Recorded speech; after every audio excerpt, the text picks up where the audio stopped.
That's the homework they gave you. Who's that? Who gave homework?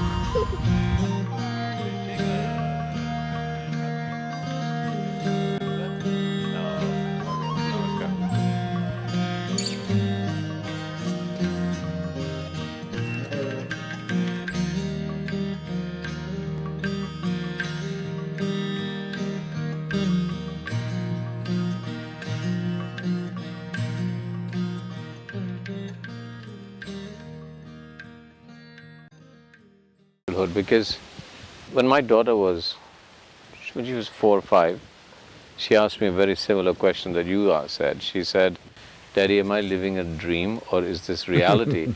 So then I asked her, I said, "So you tell me." So she said, is the world that I live in, is it my dream or is it imagination or is it reality? So I asked her, you tell me, and she said, it's both. It's my imagination and it's reality, both. But this question persists. Am I living a dream or is this reality? And I'm actually very afraid, because it's such a subtle question, I'm afraid that as she grows, they'll take that question away from her in the way they educate her. So let's talk about childhood and education. And in the school, the Isha school, tell me, is that an issue, what you're trying to do here? Essentially, education is basically about enlarging the horizons of human perception. But unfortunately today, slowly education has shifted into a mode where people believe is about enforcing information, heaps of information. Information is useful, is utility, it's useful in a certain way, but it's not going to make your life. It'll earn you a living.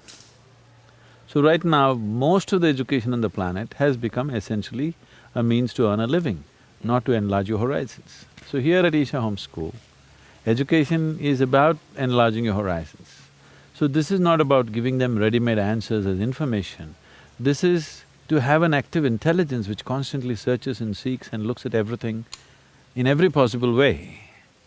Above all, to know the joy of wondering about life, not having ready-made answers for everything. Ready-made answers are religion. It's not life. And so the question everybody's going to ask you is, in this highly competitive world, are you saying that they'll come out non-competitive, or they will have such awareness that they'll make them become even more… their ability to deal with this world will be more precise?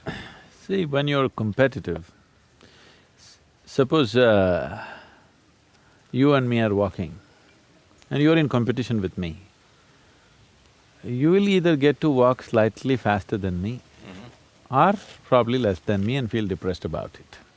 If you walk little faster than me, you are going to be thinking you've reached the peak of your life. If you fall behind me, you'll feel depressed that you can't walk as fast as me. But if you're not in competition with myself, you would explore the possibilities of what you could do, and maybe we don't know you could fly.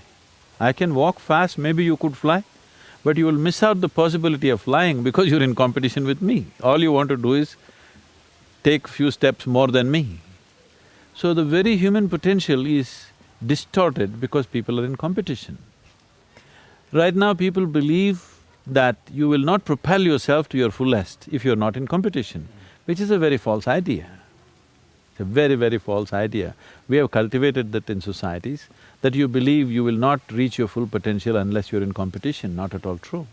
Actually, only when a human being is in a very extended periods of joyfulness, blissfulness, he will stretch himself to the limits and do what he could do to the fullest. When he is in competition, when he is in fear of failure, he will only do little better than somebody else. So the human genius is completely missing today. You're destroying the human genius through the process of education, teaching competition. It's all about getting 2 marks more than the one who's sitting next to you. And in this mode of competition, only one can win, all others are losers. Isn't it? It's a horrible way to create a society. What I'm saying is the gardener in this school is as important for us as the headmistress of the school. So that's what the children are constantly perceiving. We are not saying these things as philosophies, but that's the atmosphere that is set. The one who cleans the place, one who cooks for us, is as important as the teacher who teaches you science or literature or runs the school, or me who visits once in a way to give them a different perspective of the whole thing. See, one of the school kids came to me, he was only 12 years of age, he's a brilliant boy. Yeah. He wrote me a 4-page letter. His language, his articulation of his thoughts, and the kind of things that he said in the letter just amazed me. I couldn't believe a 12-year-old child, his letter is like a document. I said, my God, this boy is here. I said, I want to meet him. So it is a big thing for them to earn a appointment with me because generally I'm not available, my time is so scarce, I'm spread so thin. So I said, I want to meet the boy, so we gave him an appointment. So he came, sat in front of me, and he said, Sadhguru, I want to know the truth of life. I don't want to waste my life doing simple things like I don't want to waste my life like my parents. I said, stop, don't talk about that now. If parents wasted their life, that means your existence is a waste. Only because they did those stupid things that you think are stupid, you exist. So let's get the things in proper perspective. Right now there is a Dhyanalinga temple here. Tomorrow morning, without any explanation, if I just close it, if I don't open it at 6 o'clock in the morning, all the people, thousands of them will come, look and see, oh, temple is closed, why? Sadhguru closed it, oh, he must have some higher purpose. They will wait for 1 or 2 hours, oh, he's not opening, they'll go about their work. Every day they'll come, wait and go. Suppose I close the kitchen without any explanation. If I close the kitchen, they'll come for lunch at 10 o'clock in the morning and they will see, oh, it's closed it. Oh, Sadhguru has closed the kitchen, no food today means something really spiritual is going to happen. He's going to give us something today. Maybe there's a great party in the evening. Evening you come, again it's closed. Tomorrow again it's closed. Next day if it's again closed, you'll forget to be spirituality, you'll start a revolution in the ashram. Yes? Right. Suppose without any explanation, I shut down all the toilets in the ashram. Within 2 hours there'll be a revolution. So I asked him, tell me which is more important, temple or toilet? He said, that's it. Once you put one above the other, you are not going to know anything in this world. Your whole perspective is distorted. So that is the basis of competition, trying to put one above the other. Once you make one thing bigger than the other, one thing small, one thing big, one thing high, one thing low, one thing divine, another thing filthy, then you miss the whole point of existence. So the essence of education is to enhance your perception in such a way that you are able to perceive a blade of grass being as important as the coconut tree. Is not less important, it's different, that's all. So everything that is every difference that you find in the world, if you make it into a discriminatory process, that is what you're suffering a prejudiced world. Every difference, whether between races or nations or languages and cultures and even gender, every difference we have made it a discriminatory process. And that has been our mode of education also, unfortunately. So here at home school, what the most important part of education here is not taught. It is a constant demonstration. All the teachers are dedicated people, they're all volunteers, hugely educated, but they're all here to volunteer their full time, their life they're volunteering to make this happen for the children. So the key element of the school is the way everybody moves, the way everybody sits and stands and eats and does everything. Education, you have to follow some system, we are following ICSE. But the most important thing is the atmosphere, the ambience, the way it is. One thing you will see is the strength of the children, the mental strength of the child here is phenomenal. Today that is one thing that's missing in the urban schools, they're all becoming flaky. Competition will make them determined and focused in one way, at the same time make them fearful of failure, fearful of, being less than somebody else. Here you'll see they don't have that at all in them. Every one of them is a king by himself. I noticed that. I've seen the children, and I saw these children, but I've seen other children, and what surprises me mostly is that there's a certain sense of alertness in them. When I go back to urban areas, anywhere in the world, you see children walking to school, and there's that sense of lack of purpose, I guess. Now, I can't impose purpose on kids, but I have to say, whenever I've seen kids from the Isha school, wherever I've seen them, they're completely alert. They seem to be going from one place to another with a sense of identity and sense of doing something. And I find that, and with a lot of happiness. It's not that they don't laugh. See, getting to know something, for any human being, getting to know something, moving into a new area of life, learning is always a joyful process. But unfortunately, schooling is not a joyful process for most children. I must tell you this. When I was just in my 6th standard, the President of India died. And we got 2 days leave. The school was closed for 2 days. We went to the school, then we came to know he's dead, and they announced that it's holiday today and also tomorrow. So all of us met, me and my friends. Wow, the president died means we get 2 days. We didn't know this until then. 2 days off. Suppose the Prime Minister dies, how many days? Chief Minister dies, how many days? In our minds, we're just killing the whole cabinet, one by one. If they all die this year, how many days off will we get? Why is school such a horrible place? Because learning is always a joyful experience for any human being. Or should be. It is actually. When you get to know something new, there is a certain invigoration of energy within you. But that's not happening in the school simply because of the way it is delivered. So, that's the reason I started this school, and I wanted that to be different, that people must be excited about learning. You won't believe it.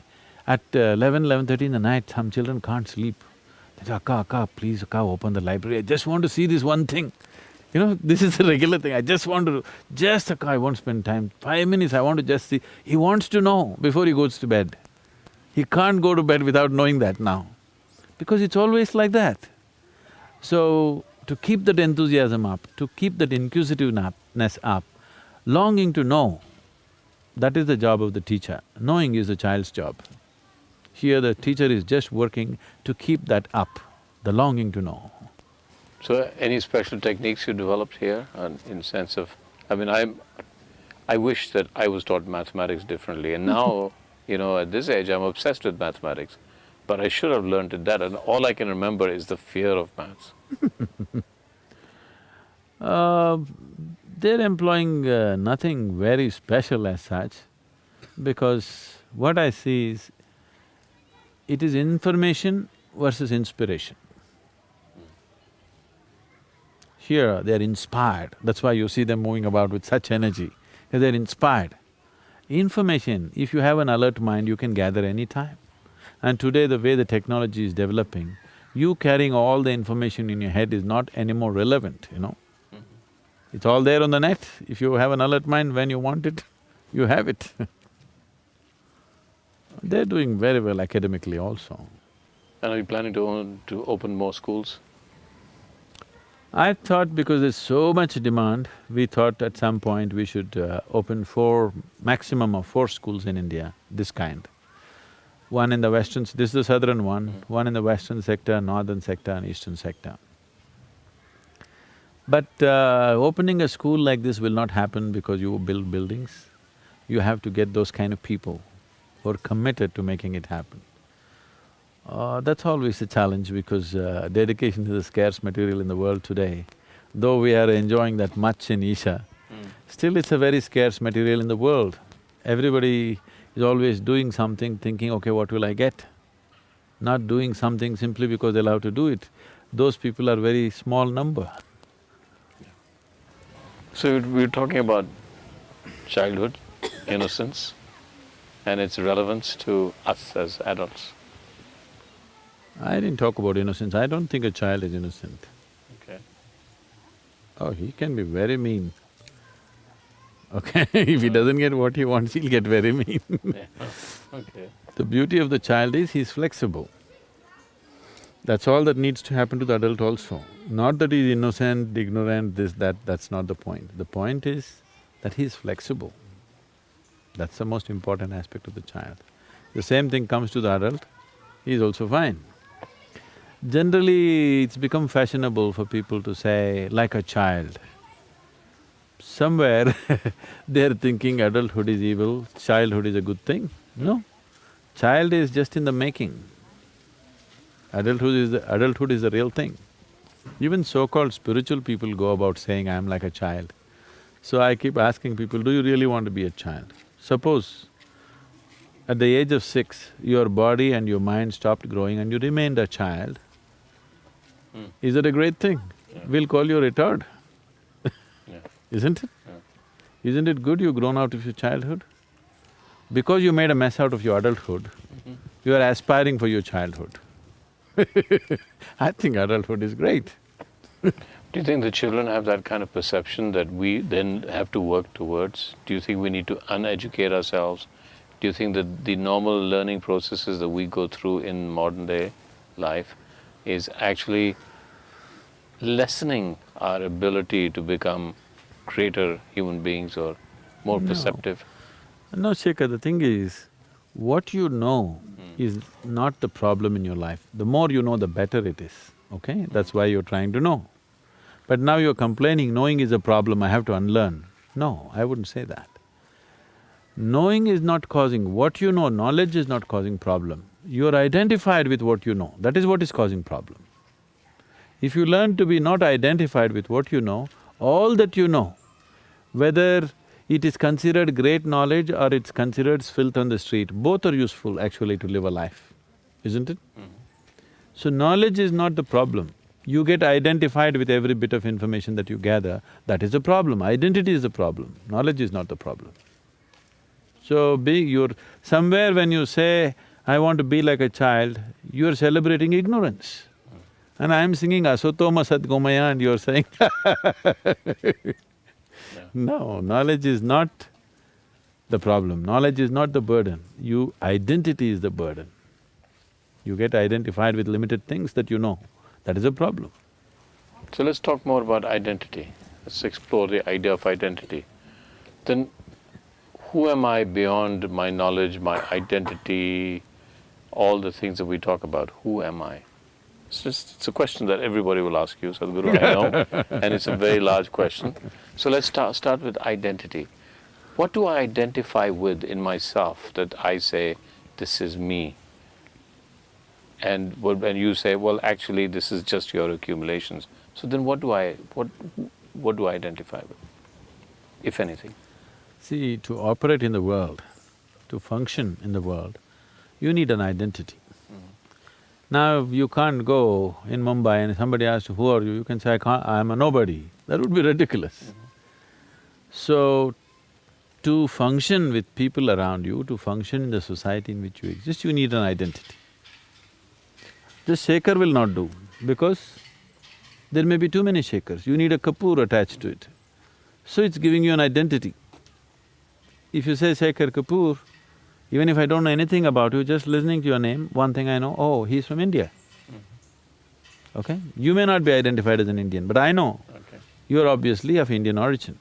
Listening to Kapoor, I think, okay, he must be somewhere this region of India. So, it gives certain access, ability to function with each other, so we have certain cultural identities. So in that sense, identity is perfectly fine. But if you believe I'm that, then you're in a mess. It limits you in a huge way. If you believe I am a Kapoor, then you are in trouble because your identity limits you. Because the very way the human mind works is, your mind works always around your identity. What you're identified with always seems to be right. What you're not identified with doesn't seem to be right. See, yesterday in the program that you went through, there was a man from Islamabad, he's Pakistani.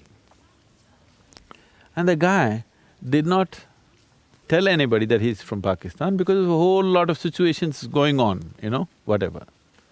Yesterday night he came and told me I am from Pakistan. I said, that's great, I truly appreciate that you came here. You should have told everybody. People would have reached out to you like anything in this country.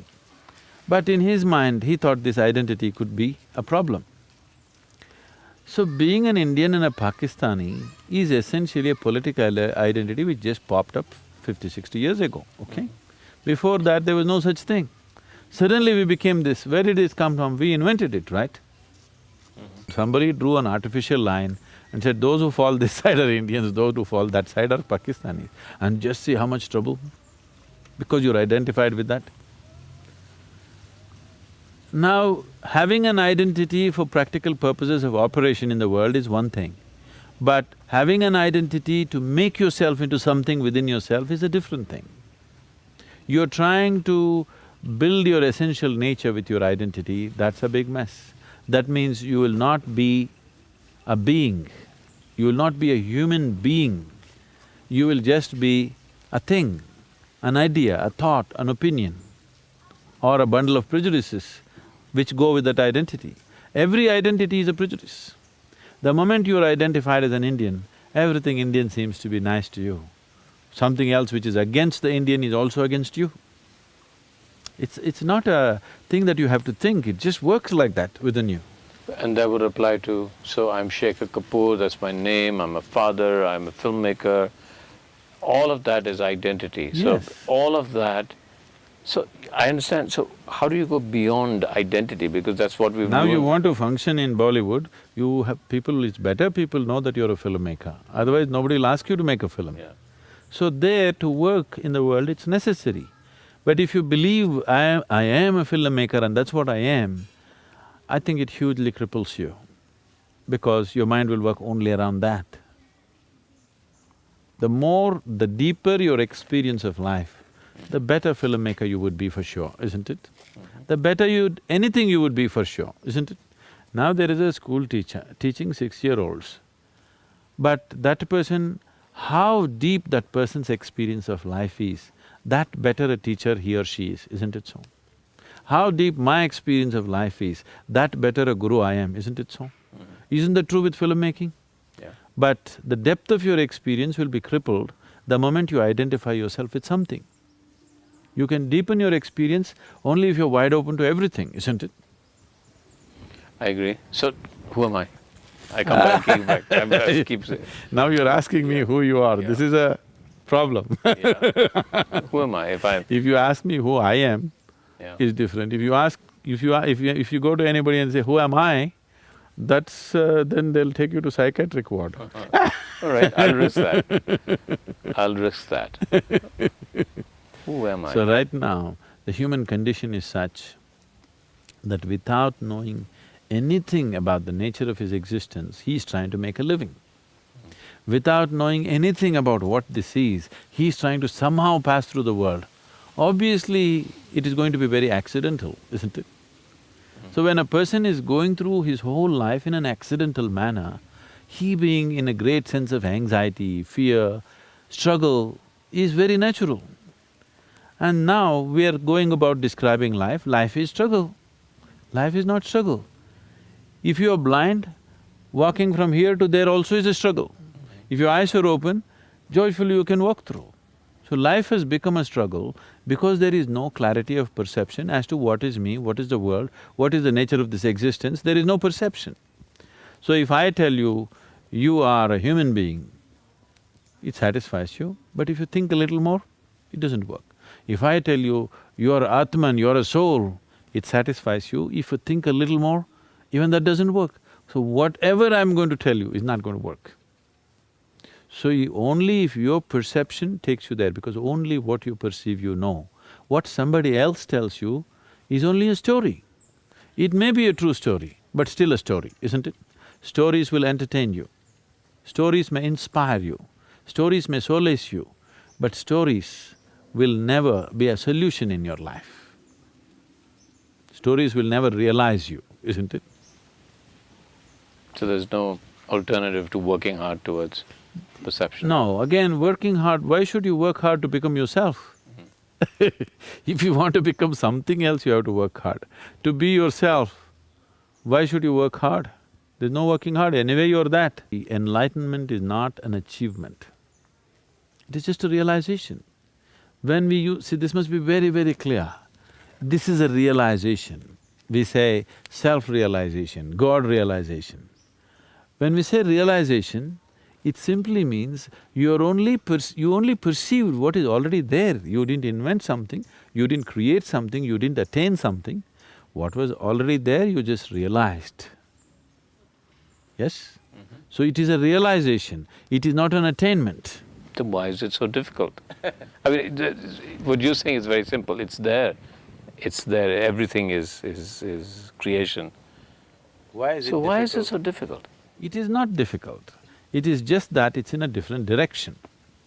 Right now, your whole perception of life is through the sense perception, yes? Seeing, hearing, smelling, tasting, touching. Sense organs in the very nature of things are outward bound because they are essentially created for your survival. You can see what is around you. You cannot roll your eyeballs inside and scan yourself. You can hear this, so much activity in the body, can you hear that? No. Even if something as small as an ant crawls upon this hand, you can feel it. So much blood flowing, can you feel it? No. So in the very nature of things, your perception is right now outward bound. But the basis of your experience is all inside of you. See, right now, you see me, you think, you believe you see me sitting here, but it's not true. Actually, in your experience, you are seeing me within yourself. Light is falling upon this, reflecting, going through your lenses, inverted image in the retina. The whole experience is inside, isn't it? You hear me within you see me within you see the whole world inside of yourself, the way it's projected. Everybody is a filmmaker, actually. Okay. Isn't it? Yeah. They're projecting the world inside, the way it's projected.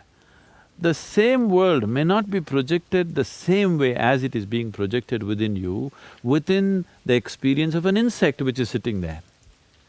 In the bird, it is different. In the dog, it's… dogs don't see the color. If you wear all the colorful clothes and come, they just stare at you because you're all black and white. Today, there is substantial knowledge about this thing that neurologists are telling you, whatever you see is broken, the information is broken into 14 different aspects, and you are actually seeing me in 14 different parts of your brain, not in one place. If one part of it doesn't work, you may not see the color. In another part doesn't work, you may not see the texture. So, you understand this being a filmmaker, isn't it? You can take a camera and do this to get the color right, to get the texture right, to get the form right, to get everything right. There is a certain thing involved. So all this is happening within you in many different ways. It is just not the way you're seeing it, it's in many different ways as it is necessary for your survival. What is day for you is night for somebody else, isn't it? Another creature thinks it's night. What is night for you is day for them. So even what is light and darkness is your making. So that's why in this culture, we went on saying it's your karma, it's your karma. When we say it's your karma, karma means action. When we say it's your karma, we are saying your experience of your life is 100% your doing. It's your doing, nobody else is doing. So right now, your sense organs are all outward bound, but the basis of your experience is within you, you have no way to access it. Who you are is within you, but your perception is all outward bound.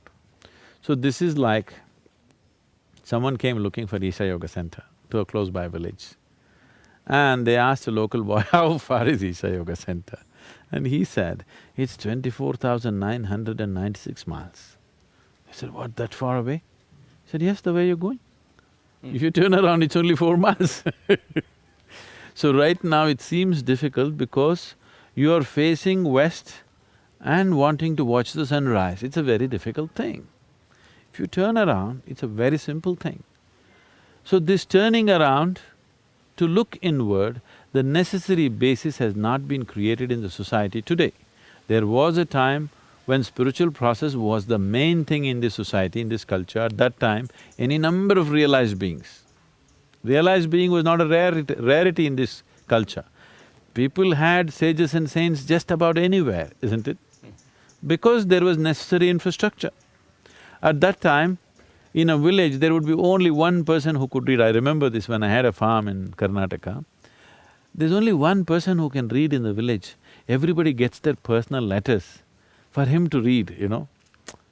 A wife wants to read a letter that her husband has written. A postcard comes. She goes to this man and he has to read. So he reads and interprets it in a million ways that he knows. So, just literacy was a rare thing because the necessary infrastructure was not there. And it looked like one strange mystical thing that somebody is able to look at the postcard and say all these things, look like a great mystical thing. Right now, that's exactly what you're talking. Why is it so difficult? It's not difficult because we did not maintain that infrastructure of inward looking in the society. You did not cultivate that right from your childhood.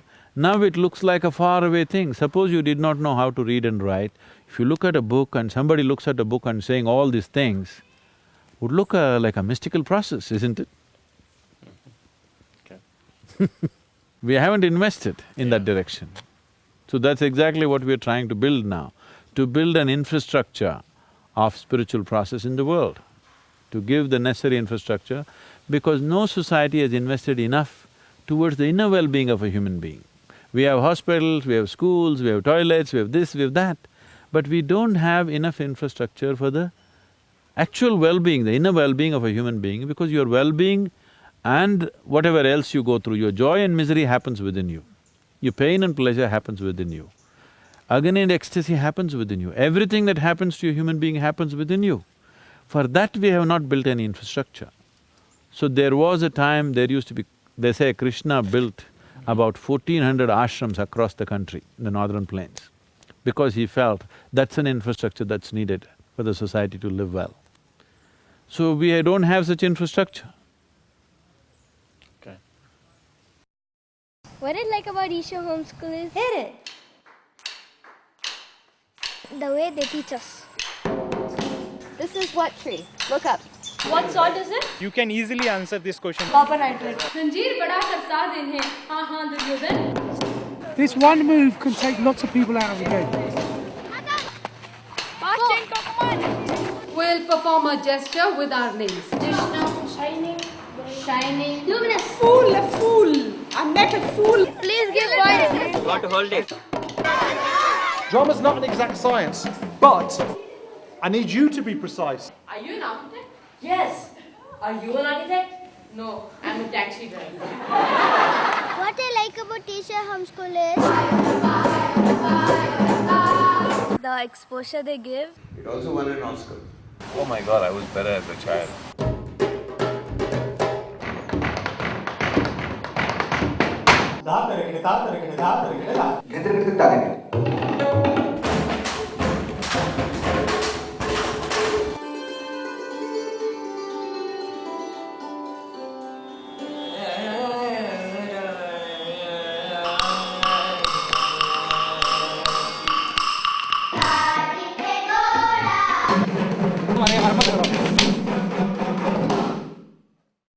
What you will regret is not the things you did which didn't work out.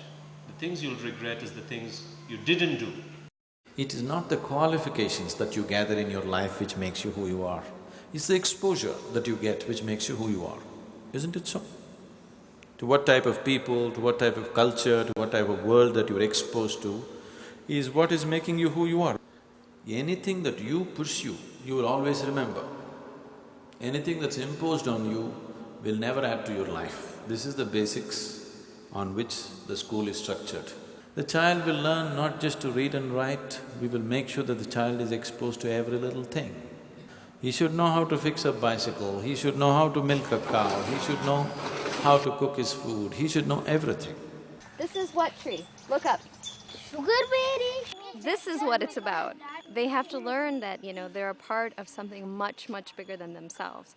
And that's really the way that they become open to learning different things. And this is a sugarberry. It tastes very, very, very sweet. The school wants the child to find what they love and to use that to develop all the other skills that are necessary for this child to survive in the world. But I think the difference really is that you are with them all the time. There is no difference between home and school here. Your family.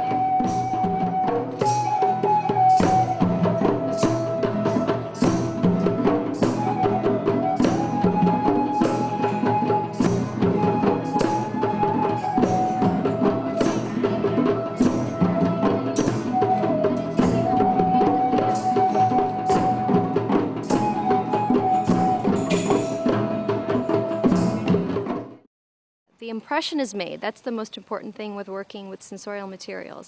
That an impression is made on the mind. How many square units do I have here? 50. Later on, they're going to derive the various formulae for area. So half times base times height will give you the area of the triangle. In what units? Centimeter square. All the teachers who are here are dedicated teachers. They are not here for economic reasons. They are here because they want to create this. I came across this Japanese engineer, Takatoda, who had done a paper plane from a single piece of paper, and he was able to achieve a flow time of 26.1 seconds. As a house parent, I thought to myself, how can I set up a similar challenge to my children? Because as a child, I have not done a paper plane that has flown beyond maybe 4 or 5 seconds. 1.2 seconds.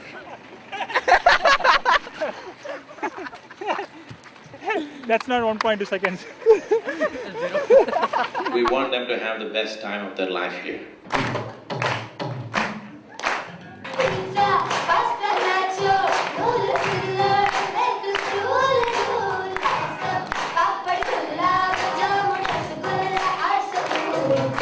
What I like about Asia Homeschool Is it there's no competition?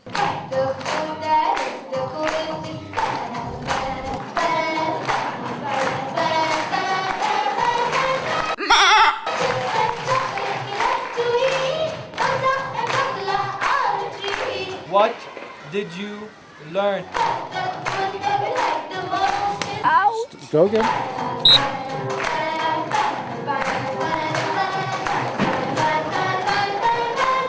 I'm done. What I like about Asia Homeschool is everything.